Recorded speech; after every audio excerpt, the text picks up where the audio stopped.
Vierzon, c'est un exemple, et d'ailleurs c'est assez drôle parce que quand j'étais ministre, je ne sais plus, mais quand j'étais à la télé, souvent ça m'arrivait de citer Vierzon. Parce que pour moi, c'était un exemple qui montrait que le numérique n'était pas concentré que dans les grandes villes, qu'on pouvait réussir n'importe où et qu'on pouvait faire un champion international à partir de Vierzon.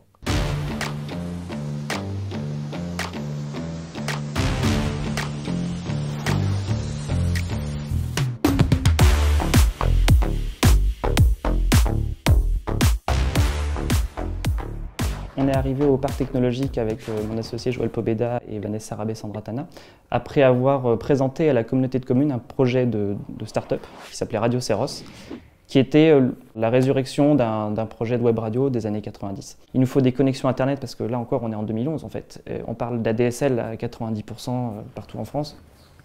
On s'est tourné vers la communauté de communes donc de Vierzon, qui nous a accueillis pour nous proposer donc de louer des bureaux au parc technologique de Sologne, qui sortait tout juste de terre.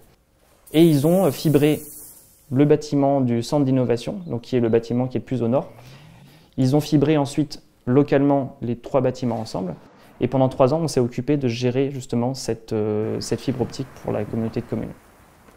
On a mis en place le parc technologique de Sologne et on a créé un véritable parcours d'entreprise avec le centre d'innovation, la pépinière d'entreprise, l'hôtel d'entreprise, et c'est de là qu'est née cette start-up Ledger qui a permis à Vierzon de retrouver une attractivité importante.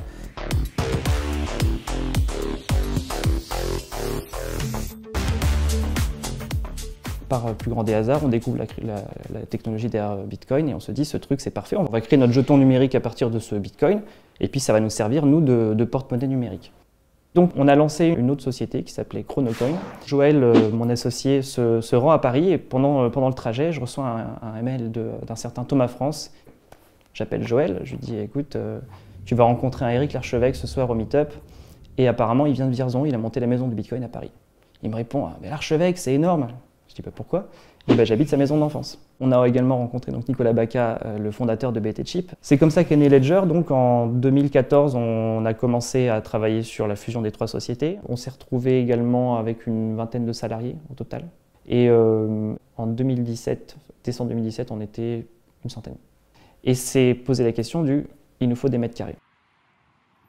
Donc sur le territoire de Vierzon, on a des interlocuteurs qui sont hyper présents. Enfin, moi, j'ai des échos de plein d'autres villes et en fait, tu as le même projet à Paris et à Vierzon. À Paris, si tu n'as pas les moyens de t'installer dans la bonne pépinière, tu feras rien. Alors qu'ici, en fait, il y a des gens qui t'écoutent. Et c'est pas juste parce que Vierzon, c'est une petite ville à taille humaine, parce que je connais plein d'autres villes de la taille de Vierzon dans lesquelles il ne se passe rien.